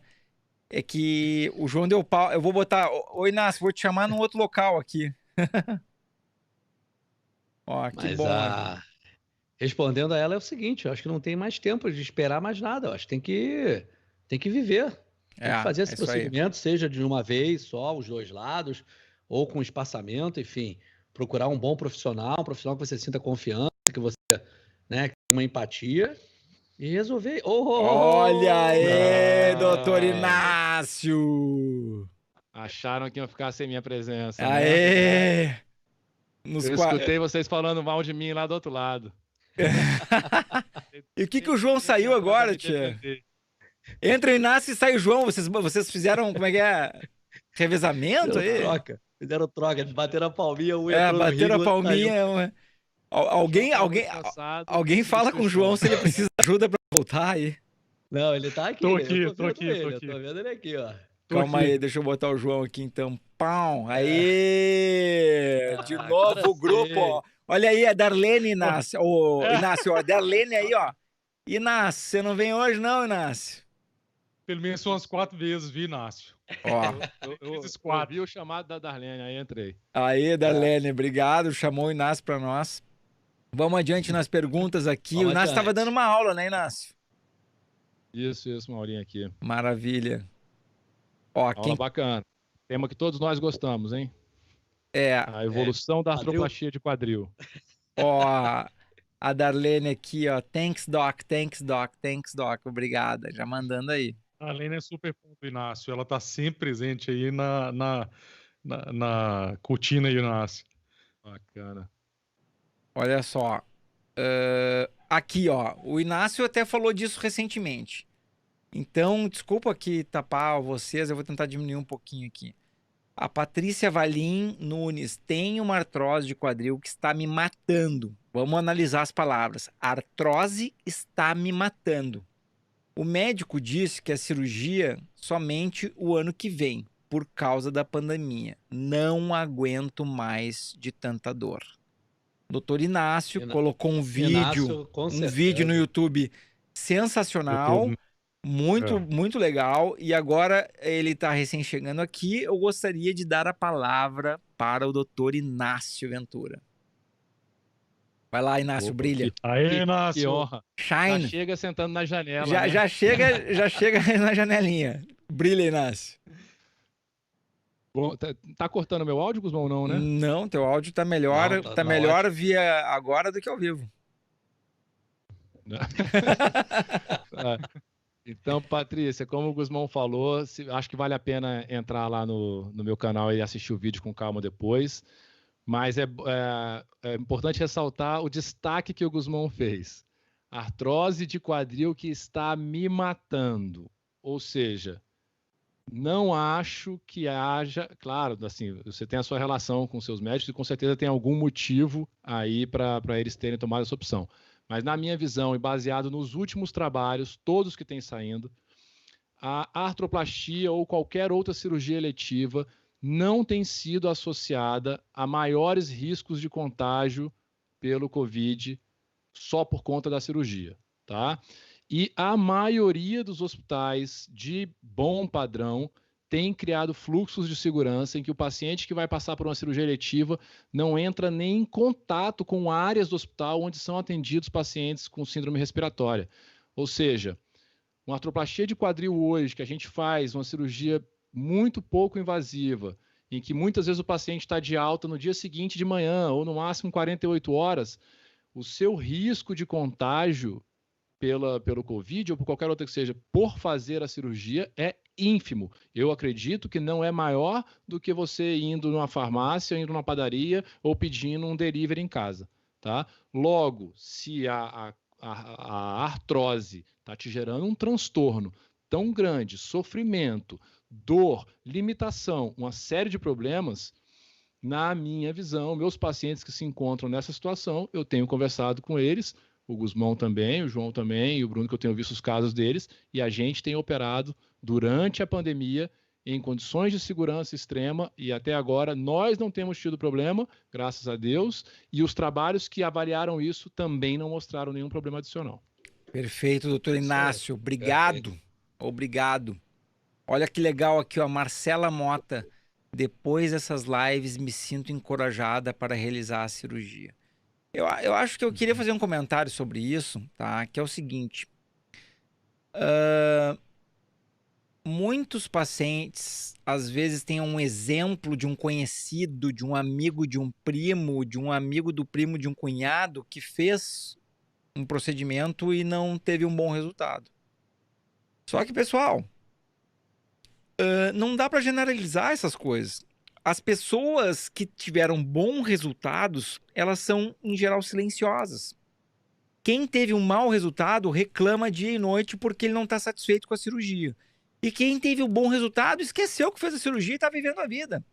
Então é importante vocês falarem com múltiplas pessoas, ouvirem múltiplas opiniões. Eu sou muito fã de o paciente ouvir mais de uma opinião, vai conversar com mais de um médico, tá? Vai dizer, pessoal, vocês não acham isso também? Sim, com certeza. Com certeza. Ó, acho tanto que eu vou puxar um exemplo que eu acabei de conversar na minha aula. Uma das pessoas que participou da aula trouxeram um paciente para a gente bater papo também. E é o Sidney Souto, que para quem não sabe, ele é jogador de beach soccer. Ele tem 36, ele foi operado de prótese do quadril aos 36 anos e voltou a jogar com 1 ano e meio depois, sendo campeão da Libertadores de beach soccer pelo Brasil, 1 ano e meio depois, com prótese de quadril. Olha que maravilha. Tá? E aí, mais um exemplo desse. Aí eu perguntei para ele, Sidney, você divulgou isso, cara, aí no Rio de Janeiro, você disseminou isso, porque é muito importante essa informação chegar às pessoas. Ele falou, pô, vou te dizer, Inácio, que não, assim, só eu e meu círculo mais próximo é que ficaram sabendo. Então é exatamente isso que você está falando, né? As pessoas que ficam bem disseminam um pouco. Esquece, as pessoas que ficam mal fazem um furdunço, fala para os 4 cantos do mundo. E o impacto na nossa cabeça também, a nossa mente, quando vê alguma tragédia, a gente naturalmente chama mais a nossa atenção. Fato negativo chama mais. Quando tem acidente de carro, que todo mundo para ver, isso é uma coisa meio ruim do nosso cérebro, mas é assim. O ser humano é assim. Assim funciona com as informações ruins de cirurgia. Então, isso que o Gusmão falou é perfeito. Igual voar de avião, ô Inácio. Quantos voos de avião tem no planeta Terra? Aí cai um avião e é aquela catástrofe, né? O mundo todo arregala os olhos, né? Mas é um avião, enquanto que milhares e milhares voam, né? E eu até compreendo a pessoa que fica mais quieta também, porque tem pessoas que não gostam de falar dos seus problemas de saúde, né? Tem pessoas que são mais privadas, não gostam de falar do seu problema de saúde, e é compreensível. Mas eu gostaria de chamar a atenção a esse fenômeno, que quem tá bem fica quieto e quem tá mal reclama o tempo todo. Não tô dizendo que é injusto a pessoa reclamar, eu tô só dizendo que chama mais atenção quem reclama, só isso. Então tem que ouvir as duas opiniões aí, né? Olha aqui, ó, sobre o caso de hoje agora. Michele Paliuca. Boa noite, minha filha nasceu com displasia de quadril bilateral. Hoje ela tem 22 anos e fortes dores e muita dificuldade para caminhar. Então, Michele, nesse caso, né, tem que avaliar aquilo que a gente estava falando, o grau da artrose. Inácio, a gente mostrou alguns procedimentos também. o grau de artrose, o grau do problema, porque se ela tiver a cabecinha do fêmur esférica, se ela não tiver artrose, eventualmente pode fazer um tipo de procedimento não substitutivo, um tipo de procedimento preservador, como a perícia tabular ou algum procedimento que possa ser indicado. Então, eu acho que é muito importante não perder tempo, não adiar, não tapar o sol com a peneira, leva com um ortopedista especialista em quadril para avaliar a tua filha o quanto antes para saber se ela pode fazer algum tipo de procedimento preservador para manter a articulação natural. O mesmo que não tenha mais condições de preservar, que dê uma opção. Aí vai dar alguma opção. Dela, né? Ah. 22 anos de idade, né? Olha aqui a Silvana Figueiredo. Esse bonequinho aqui, minhas filhas adoram o desenho desse bonequinho aqui. Então a Silvana Figueiredo falando, tenho displasia de criança, fiz osteotomia há 1 ano. Então, ó, ela já fez a osteotomia faz 1 ano, pelo que eu tô entendendo, ou com 1 ano de idade, não tá tão claro. Mas sofro com dores. Tenho 38 anos. Ó, alguém pode assumir aí, que eu não quero ficar falando só eu, né? Não quero que vocês falem aí, meus amigos. Vamos lá, alguém assume aí que eu tô procurando comentário. Na verdade... Tem que avaliar o caso da Silvana, né? O que pode acontecer, que ela pode ter algum grau de artrose, né? Ali no quadril, onde foi feita a osteotomia. E a osteotomia, ela é uma tentativa ali de melhorar e aumentar a sobrevida do quadril, né? Mas pode acontecer, Silvana, disso não acontecer, né? Então, tem que avaliar direitinho o caso. Porque muitas vezes faz osteotomia, mas o processo degenerativo, como a gente comentou, né? Já estava em curso e apenas progrediu, né? Então, muitas vezes, infelizmente, tem que mudar o caminho, né? Uma coisa bem interessante é que no caso isso aconteça, é muito importante o planejamento, né? Com relação à necessidade ou não da retirada do material de síntese, né? Aqueles parafusos durante o ato cirúrgico, enfim. Mas não tem jeito, tem que avaliar, né? Tem que ter imagem, né? Tem que ter exame físico, né? Para poder definir o que a gente tem de opções aí, né? Exatamente. Beleza. Olha quanta gente com displasia aqui, ó. A Marcela que falou que tinha se encorajado aí também, ela também tem displasia, ó. É impressionante. É uma quantidade de pessoas que estão sedentas por informações, cara. Impressionante. E displasia, se a gente for ver, né, a maioria dos posts ou qualquer coisa relacionada a quadril, né, dos colegas, é sempre a mesma coisa, né? Artrose, artroscopia, prótese, enfim. Mas o que a gente está falando, a gente já falou de epifisiólise, né? Estamos falando hoje de displasia, como você bem colocou, né? O junho, que é o mês da displasia, né? Nós somos o maior canal sobre cirurgia do quadril do mundo. Tá? É isso aí. Não tem nenhum canal que tenha essa amplitude de cobertura sobre os temas do quadril. É isso aí. Então, nós estamos falando de displasia hoje, depois a gente vai falar sobre PERTs, enfim. Se a gente for ver, esses pacientes, eles buscam, o que você falou, né? Sedentos de informações, de opções, do que está acontecendo, o que aconteceu com eles, né? Então, essa parte é muito importante, né? E essa paciente, então, com a displasia bilateral, já se tornou, nós já encorajamos, né? Mostramos que é factível, né? Que é possível melhorar, né? Isso. Olha aqui, tem uma pergunta interessante aqui que eu quero que algum de vocês se acuse aí para responder, ó. Bem interessante essa pergunta, ó. Maria Eunice Neto de Ávila. Boa noite, doutores. Sou muito... acho que ela gosta da gente, mas eu não entendi o que escreveu aqui. Vocês podem dizer o que é pseudocisto no acetábulo? Tenho afilamento condral, lesões paralabrais, impacto femoroacetabular bilateral, cistos paralabrais, 48 anos, faz 1 ano que manco de dores dioturnamente. Aí já levanta algumas bandeiras vermelhas aí, né, pessoal? Muitas aí, né? Acho que o pseudocisto no acetábulo, acho que de tudo aí é o que menos chama atenção, né, no relato. Na verdade, eu acho que esse pseudocisto, eu acho que é cisto mesmo. Acho que não é pseudocisto, acho que é É cisto apenas mesmo. uma consequência de tudo isso que está acontecendo aí, né? Então Tem que ver o contexto do exame, Maria Eunice, para graduar qual que é o nível de desgaste, vamos dizer assim, que você tem no seu quadril. Certamente ela tem algum grau de desgaste, porque ela está escrevendo ali, ó, afilamento condral, isso veio escrito no laudo dela, né? Exatamente. E já com Exatamente. cisto no acetábulo, teta-acetábulo lá com cisto, muito então ela já provavelmente tem uma um lesão mais desgaste profunda no de quadril. cartilagem. Exatamente, para definir aí qual que é o tratamento, né? Não necessariamente é uma prótese ou a artroscopia, talvez não esteja no momento de nenhum dos dois, e aí ver o tratamento com a viscosuplementação, né? O visco biológico. Então tem que ver direitinho aí qual que é a situação na que ela se encaixa, né? Exato, mas a suspeita é que tenha um processo de artrose secundário ao impacto femoacetabular, né? É importante falar para ela que, né, Maria Eunice, que opções nós temos, né? No dia de hoje. Só precisa saber na qual você vai se enquadrar de forma mais adequada aí, né?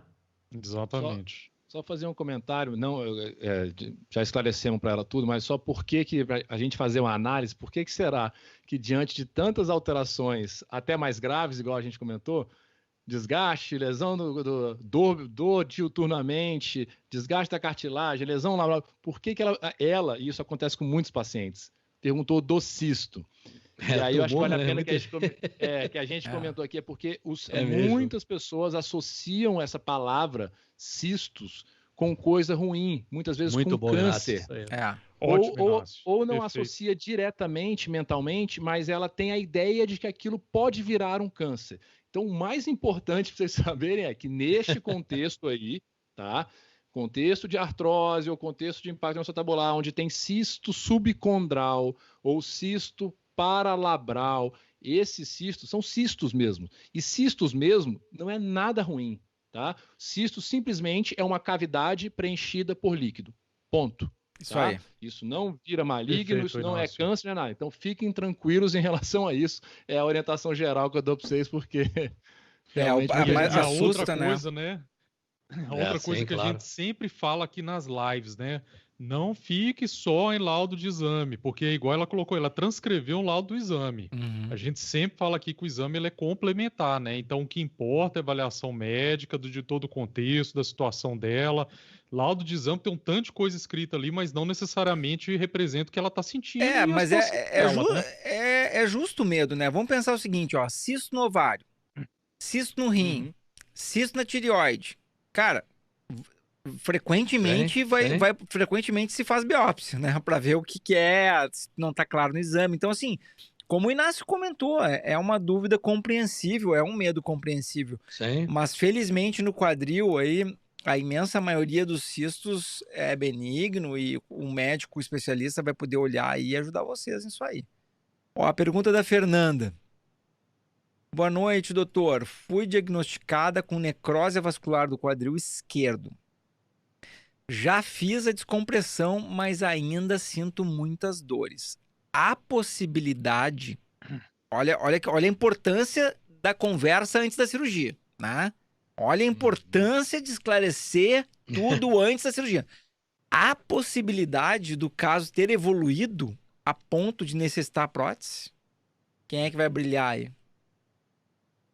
Deixar o Inácio falar que entrou. O Inácio chegou mais cedo aí. Vai lá, Inácio. Brilha. Fernanda, com certeza há, tá? Então é o que o Guzmão falou. A importância de, no momento pré-cirurgia, na hora da avaliação da lesão, da necrose, você discutir com o paciente todas as possibilidades que podem advir. Tá? E aí a gente não tem a informação aqui de em que grau que está a sua osteonecrose. Provavelmente ela era um grau 2 para ter se tentado a descompressão. A gente não sabe se continua sendo um grau 2, mas que não foi suficiente a descompressão, ou se ela evoluiu de estágio e agora ficou uma necrose mais grave, já passando para um grau 3, onde já há um colapso, tá? E eventualmente até uma artrose. Eu não sei há quanto tempo você fez a descompressão que você não citou para a gente. Mas sim, na verdade, se fez um procedimento e não houve alívio nenhum, tem que se reavaliar para se discutir novas possibilidades, e uma possibilidade muito real em algum momento para ti vai ser a artroplastia. Para te tranquilizar, o que a gente pode dizer é que essa é uma possibilidade muito boa mesmo, tá? Então, vamos dizer assim, se não houver a possibilidade de outras coisas, o fim da linha para um quadril com necrose avançada, que é a prótese de quadril, é um fim da linha fantástico, tá? Vai te devolver qualidade de vida, tirar a sua dor em definitivo, porque é uma cirurgia magnífica. Mas há a possibilidade, sim. É o fim da linha da dor, né? É o começo da vida. É o começo da vida. O fim da linha é o renascimento para a vida, né? E a outra dica para ela é a nossa live sobre osteonecrose, que está nos nossos canais. Isso, a nossa live foi muito boa. A nossa live foi extraordinária, né? Muitos pacientes de osteonecrose começaram a se identificar ali. E eu acho que isso que o Inácio colocou de forma resumida na nossa live tem tudo explicado, de todas as opções, do que a gente faz, o que tem aí viável. Acho que vale a pena para a Fernanda, né?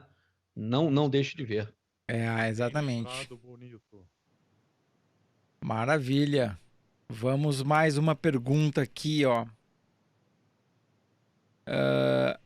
A Maria Otília. Eu novamente, isso pode prejudicar.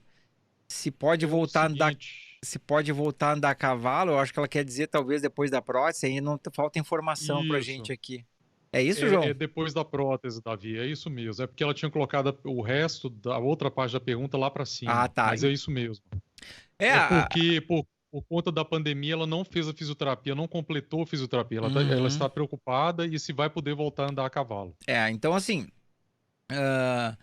aqui na região sul, né, a prática de andar a cavalo é muito forte, tá? Eu tenho inclusive pacientes que fazem equitação, né, que saltam a cavalo com prótese do quadril.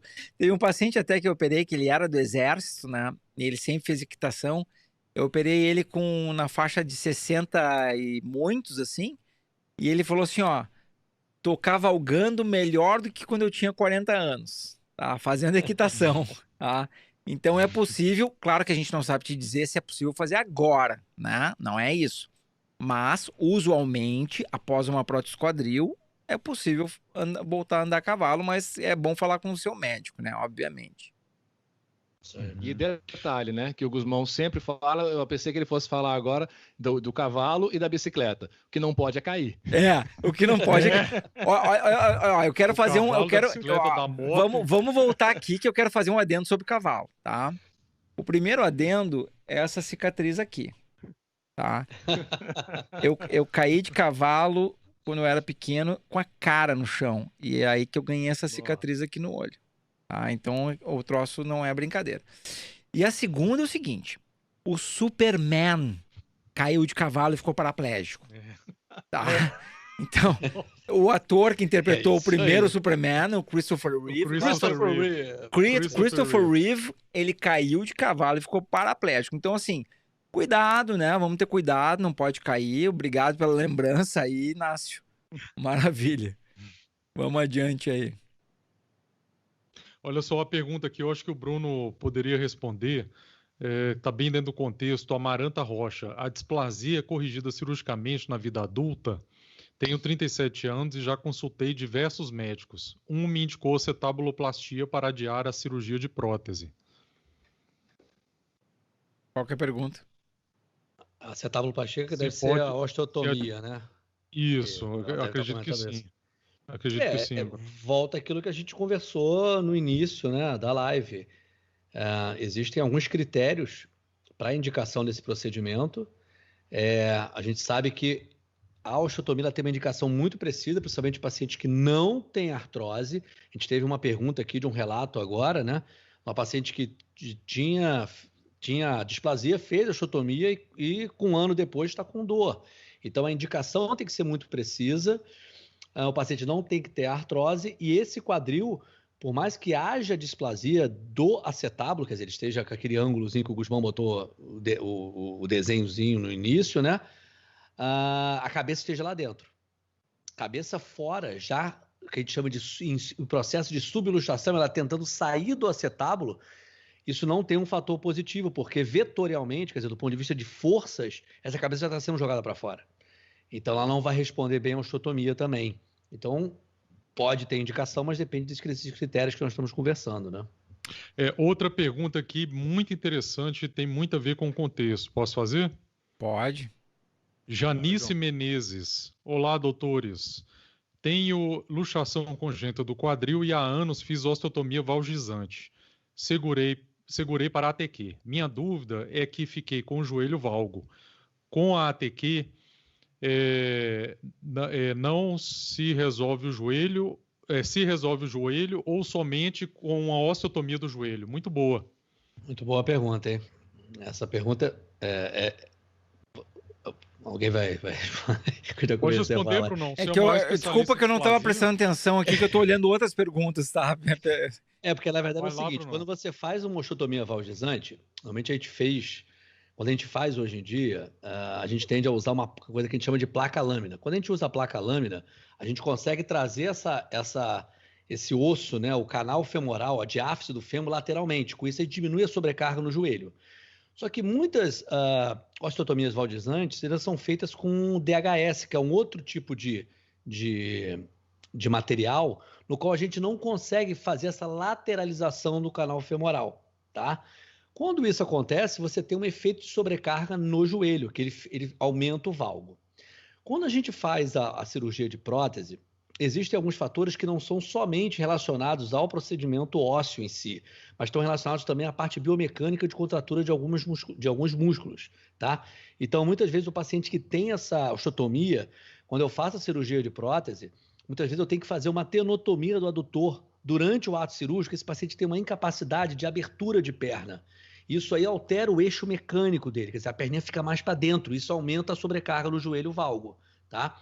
Uma outra coisa também é que se esse canal femoral, onde foi feita essa osteotomia valgizante, tiver uma alteração de eixo, a gente consegue fazer uma alteração nesse canal, que a gente também chama de osteotomia de cunha de base, né, lateral, para poder acertar esse eixo mecânico e muitas vezes melhorar ou diminuir o valgo do joelho, tá? Mas tudo depende do quanto tempo essa osteotomia já fez, se esse paciente já começou a fazer uma laxidão também nos ligamentos da articulação do joelho, enfim, tem alguns outros fatores, mas normalmente a gente consegue, dependendo da placa utilizada anteriormente, melhorar esse padrão, sim. Perfeito. E aí, com a prótese, a dúvida, com a prótese, resolve ou não, Bruno? O valgo do joelho. Depende desses fatores todos, né? Se foi lateralizado, se foi feito com DHS, se foi feito com placa-lâmina, qual o grau de contratura que ela tem, se ela tem laxidão ou não dos componentes, dos ligamentos da parte do joelho. Normalmente a gente consegue ter uma melhora, tá? Mas não é 100%, porque muitas vezes já o componente biomecânico do paciente de membro, ele já está alterado, aí existe um outro processo aí. Na prática, é basicamente isso. Olha que interessante aqui, ó, a Gisele, tá? Descobri que nasci com displasia com 35. Então, provavelmente, ela teve uma displasia leve, né? E foi descobrir só mais além, né? Isso aí. Que bom que tu não sofreu antes, né? Coisa boa que não teve sofrimento antes e só descobriu com 35. Aqui tem um comentário legal também que eu gostei, ó. Tayuri Souza, doutor, tenho... que vai fazer especialista em quadril? Não... É a Tayuri que vai fazer ortopedista? Ah, ela mesmo. Ela mesma. Eu achei que era outra menina aqui, ó.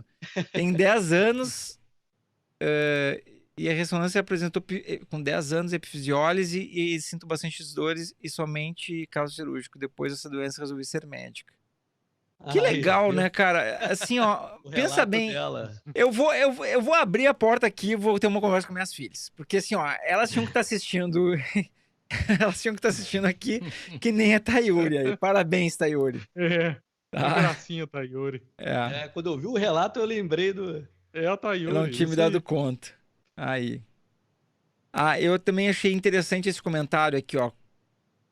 Quais exames para diagnosticar os graus da displasia? Bom, um exame de raio-x normal, né? Raio-x normal permite diagnosticar os graus da displasia no adulto.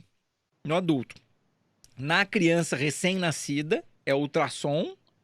E depois começa a ser raio-x de novo. Mas na criança, durante alguns meses, é ultrassom, depois vai raio-x de novo.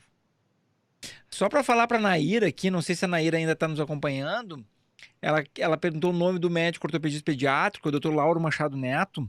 Eu vou tentar fazer um vídeo com ele na terça que vem, mas eu acho que não vai ser formato de live, a live vai ser a nossa normal aqui, mas eu acho que eu vou tentar gravar um vídeo com ele sobre essas informações para ajudar os pacientes pediátricos. Legal, isso é muito legal. Outra questão aqui, ó, do William, ó, que ele descobriu aos 15 que ele começou a ter dor. E descobriu o que ele tinha aos 22. Hoje ele tem 30, já fez uma ATQ de um lado. Infância foi normal, que bom, andou até cedo em relação a outras crianças. Ó. Então são casos de displasia mais leves, né? Que felizmente não atrapalharam. Tem outro detalhe, né? Na verdade, acontecem duas coisas com relação à infância. Existe o quadril que é luxável, né? Que é pelo Barlow, né? Que faz o teste e que na grande maioria se resolve, né? E tem que 15 a 20% dos pacientes eles têm a luxação bilateral. E aí vamos voltar a tudo que a gente conversou no início. Você falou que depois de um certo tempo, quando começa a caminhar, a perninha mais curta, diferença de pregas, abdução, enfim. Nos pacientes com doença bilateral, as pregas são similares, o encurtamento é praticamente similar, porque normalmente a displasia dos dois lados ela tem uma classificação praticamente igual, tá? As pregas são iguais, o encurtamento é praticamente igual, ele tem uma limitação da abdução, abertura de pernas iguais, então praticamente ele é normal. O que acontece é que numa fase mais adulta, que ele começa a sentir uma dor, mas normalmente não é no quadril. Esses pacientes CROI 4, com a luxação alta, ou CROI 3 para 4, a queixa maior dele muitas vezes é no padrão de marcha, aquela marcha com a hiperlordose. E né? Falta força no glúteo, né, Bruno? E diminuição, isso aí, ele começa a ter um encurtamento disco-tibial, enfim, começa a ter aquela marcha anserina, né, muitas vezes. Então, a luxação bilateral, ela passa muito mais despercebida do que a luxação unilateral, principalmente nesses graus mais elevados, grau 3 e grau 4. Perfeito. Isso aí. Ó, uma pergunta aqui. No caso, quem tem displasia e com os anos tem artrose, artroplastia de quadril resolve o problema? Vamos lá, pessoal. Quem assume aí? O tratamento aí do paciente que ele já evoluiu, né, com artroses, daí no artrose no estágio avançado, deve ser o caso, né, porque ele está perguntando sobre a prótese. A prótese vai resolver o problema no sentido de reconstruir aquela anatomia, como o caso que o Davi mostrou no início da live. Aí eu recomendo que depois assista, né? Lá do início ele mostrou um caso muito bonito, onde ele fez a programação e tudo, e reconstruiu a anatomia do quadril, imitando ao do outro lado, onde ele não tem a displasia, né? Então, ou seja, o lado onde foi colocada a prótese terminou ficando com uma biomecânica melhor do que o lado onde ele tinha displasia previamente, tá? Então resolve sim. Perfeito. Aqui a Laís, concordo plenamente, que bom que ainda tem alternativa, qualidade de vida. Essa é a questão. Só quem tem a dor sabe o que é o problema, né? A pessoa torce por uma alternativa. Exatamente. Exatamente. Ó, João, o lema do meu quadril. Tem paciente dizendo aqui, doutor João, já fiz meus exames. Eu vou ler com voz mineira, né? Ô, João, já fiz meus exames. Logo vou levar pra você. Vou levar pra você ver. Tá bom, uai. Nós adoramos Minas, Deus livre.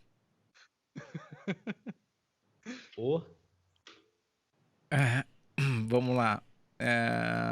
Essa informação também foi importante que a gente falou, né? A predisposição genética da displasia. Então, quem tem displasia, abre o olho. O filho de vocês tem que fazer ultrassom, tá? Para não deixar ter problema, porque é muito simples de corrigir na infância. Então, não dá para deixar passar, por favor. E aquilo que a gente falou, ó, Evelyn, sou descendente indígena e europeu, que é o que a gente falou que também tinha uma relação a genética, especialmente desses dois povos aí, né? Perfeito. E os orientais vocês falaram também, né? Oriental a gente não chegou, porque a gente estava falando da cordilheira, a gente estava... Japão, né? O Japão tem bastante. Os japoneses... Bastante no Japão, bastante. E ultrassom, que o Gusmão está colocando, é um exame tão interessante que ele pode ser feito mesmo em curso de tratamento. Então, o paciente, às vezes, com aquele suspensório que vocês viram no início lá do Pavlik, você pode ficar acompanhando com o ultrassom, que é o que a gente faz nas nossas viscos, né? E que não tem radiação e que avalia se efetivamente a cabecinha do fêmur está reduzida. É indolor, então, é indolor, não super machuca. Importante, não deixe de... Quem tem histórico, não deixe de brigar por isso. Olha que legal. Hoje eu quero fazer o resumo, viu? Hoje eu tenho o resumo já pronto na minha cabeça. Aê! O Inácio pegou do início. Porque eu vou fazer o Inácio tem que fazer o resumo, né? Ó, o Paulo Henrique Heitor Polon falou: compartilhem para ampliar o alcance da live. Muito obrigado, Paulo. Olha, imagina quanta criança a gente pode estar impedindo de ter sua vida muito atrapalhada por causa da displasia, se a galera compartilhar esse vídeo, mesmo com a live acabando, a galera compartilhar isso, quantas pessoas podem ser salvas e ajudadas se isso chegar numa pessoa que teve displasia, já para ela cuidar do seu filho para não ter displasia. Muito obrigado. Já aproveita e se inscreve em todos os nossos canais, só que a gente pede 2 cliques por pessoa aqui, tá? É um clique no inscrever-se, é 2 pessoas. Um clique no inscrever-se e outro clique no... Não. Um clique... então 3. Like aumentou. e inscrever. O like, inscrever e no sininho. É 3 por pessoa. No sininho, notificação. Tá isso aí. São 3. Obrigado, Paulo. Beijo no coração. Que todos nos ajudem mesmo, né? Que compartilhem. E a pessoa sofre com displasia, né? Tu vê aqui, ó, Dal Silva, como a displasia afeta a nossa vida em todos os sentidos. Qualidade de vida com displasia é 0. Uma coisa que vale a pena falar, né? Que as mulheres são mais afetadas pela displasia. E problemas no quadril da mulher atrapalha muito em relação à relação sexual, né? Que é um assunto que as mulheres não se sentem confortáveis, às vezes, de falar com o médico, né? Mas como a relação sexual, a mulher tem que ter uma mobilidade de quadril maior, é uma queixa muito frequente, dor durante a relação sexual em função da mobilidade do quadril. Bem importante. Muitas vezes é o que leva a paciente ao consultório, né? E aqui mais uma alerta aqui de novo, tá? A Delma aqui. Deixa eu me concentrar. Doutor Bruno, minha netinha ficou pélvica toda a gestação. O médico mandou fazer ultrassom. Caso precise, o senhor atende criança? Não, eu não atendo.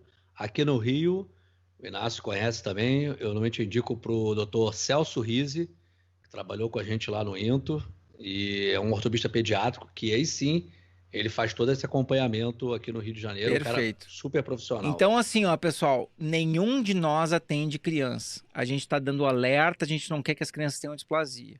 Agora, o Bruno já puxou essa ideia que eu achei sensacional. O Bruno falou o nome de um colega no Rio. Quem não ouviu, é só voltar ao vídeo. Inácio, quem é o colega em Brasília que tu indica? Aqui em Brasília eu tenho uma colega, na verdade. A doutora Mariana Ferrer é uma referência aqui em cirurgia pediátrica. O doutor Vladimir Seguti também é outro colega que faz infantil bem aqui. Perfeito. Bruno, João, quem é que tu indica aí em Minas? Em Belo Horizonte é o doutor Francisco Carlos Salles Nogueira. Ele já foi o presidente da Sociedade Mineira de Ortopedia Pediátrica, pessoa com muita experiência, né? É só buscá-lo. Perfeito. E eu indico o Dr. Lauro Machado Neto, joga o nome na internet, vocês vão achar ele para quem precisar uma avaliação, tá? Minhas filhas são pacientes dele, então eu tenho uma confiança plena. Maravilha. É isso aí. É importante ter essas referências.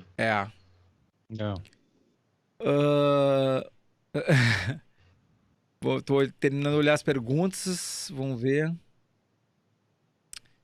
Vitor... Ó, a Suelen falou que o caso dela foi parecido com o caso que o Bruno mostrou aí, ó. Tinha 5,5 centímetros de encurtamento. É isso aí. E é totalmente possível. É totalmente possível ajustar. Ó, aqui, ó. Alguém gostaria de comentar essa... eu quase infarto. Né? Eu fico com uma pena, cara, uma pena... Eu fico com uma pena. Alguém aí comenta, por favor. Então, enquanto eu vou procurar mais pergunta aqui. Mas ela, pelo menos, ela fez, né? Ela fez, exato, ela resolveu. Encontrou um colega que pensa igual a gente, né? Isso aí. Eu não tinha lido essa partezinha. Parabéns, Alcione. Parabéns que tu teve atitude. A gente até comentou isso daquela outra vez, dá tristeza na gente quando a gente ouve que o paciente é orientado dessa forma, né? Então, mais de uma coisa importante aí que dá para tirar, que é o que o Guzmão falou aqui. Olha a importância de ouvir outras opiniões. Uhum. É isso aí. De maneira simplista, nessa mensagem, por ter escutado outra opinião, você ganhou 25 anos de vida, Alcione. Não, e outra coisa, tá de parabéns mesmo. Às vezes a gente está vendo aqui pessoas, né, pacientes, enfim, são de outros estados, outras cidades, que não têm muitas vezes acesso, a gente recebe direto isso, mas às vezes essas possibilidades, não só com a gente não, mas outros colegas estão fazendo teleconsulta. Então, essa possibilidade de ouvir a outra opinião, tem um vídeo do Guzmão, que o Guzmão fala os benefícios da telemedicina, e um deles é justamente esse, né, Guzmão? Ter uma outra opinião, discutir sobre opções, possibilidades, não que você vá fazer, ou pode ser feito com um colega da teleconsulta ou não, mas isso é super importante, que a gente sempre comenta, né? Tem uma outra opinião, sabe? Para fechar melhor e você entender o que está acontecendo contigo, as opções que realmente você tem, né? Perfeito. Olha aqui o Veni Vidi Vici, né? A frase de Júlio César, né? R$5 mandou um superchat pra gente aí. Muito obrigado.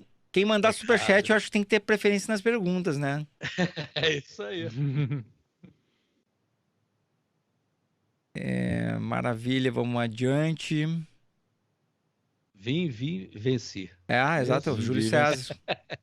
Júlio Vicente, pode fazer uma pergunta fora do tema?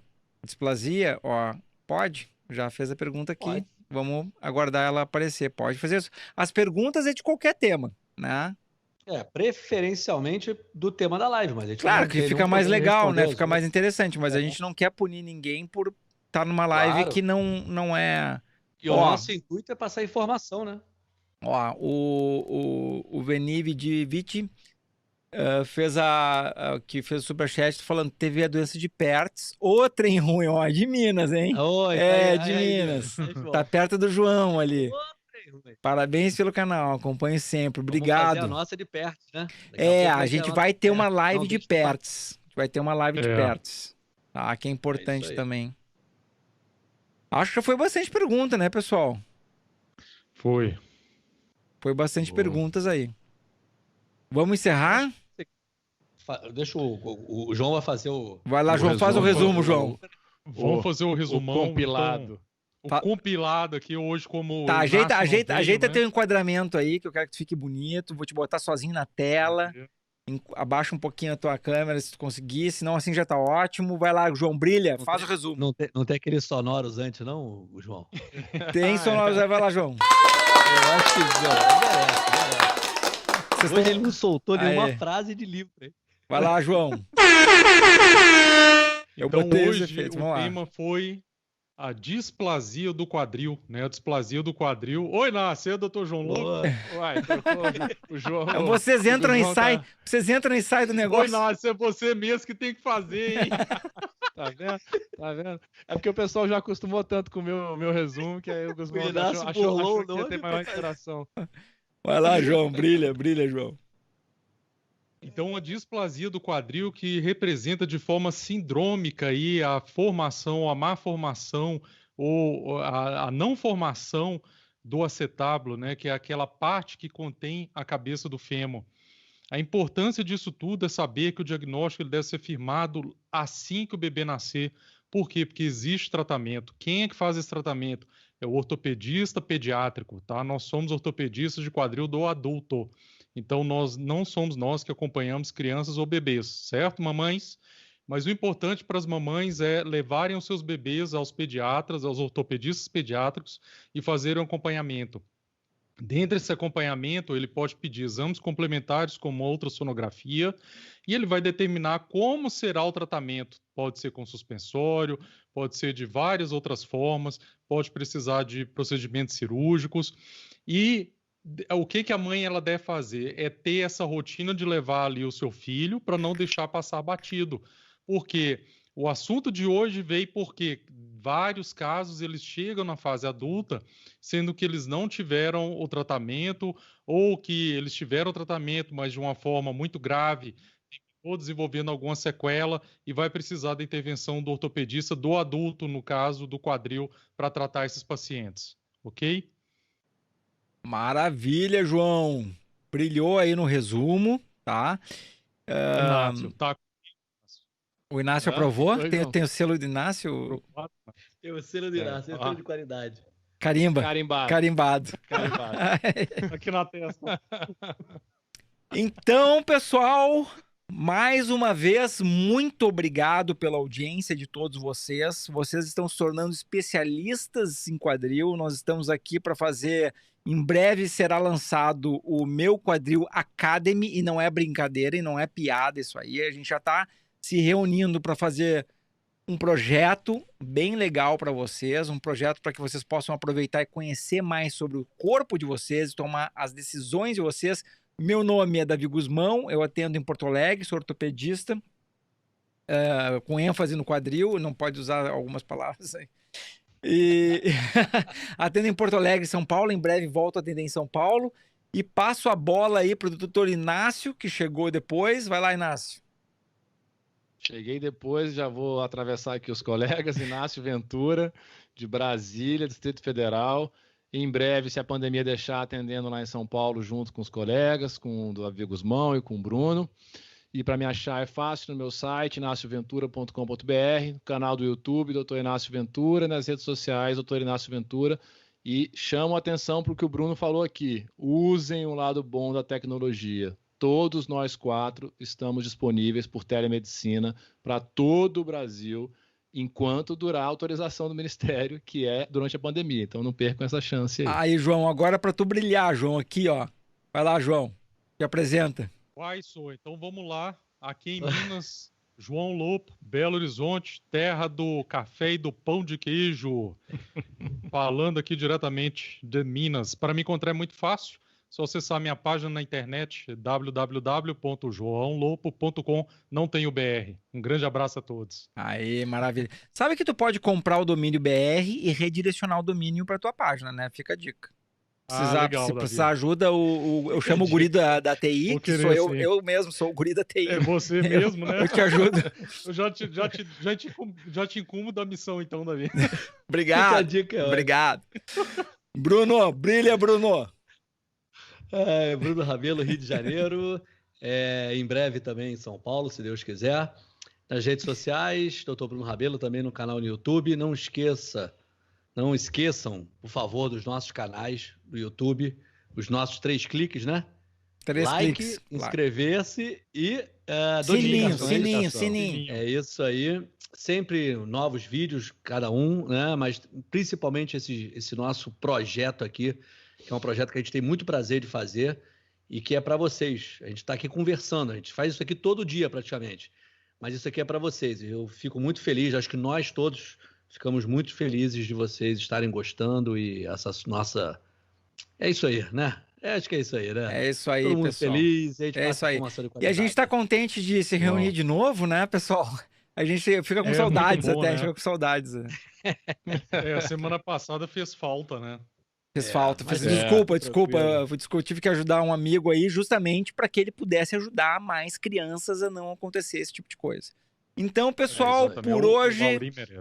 Fica encerrada a nossa live. Muito obrigado pela presença novamente. E eu peço aos amigos continuarem conectados para a gente seguir na conversa aí, planejando a próxima live para vocês. Grande abraço. Boa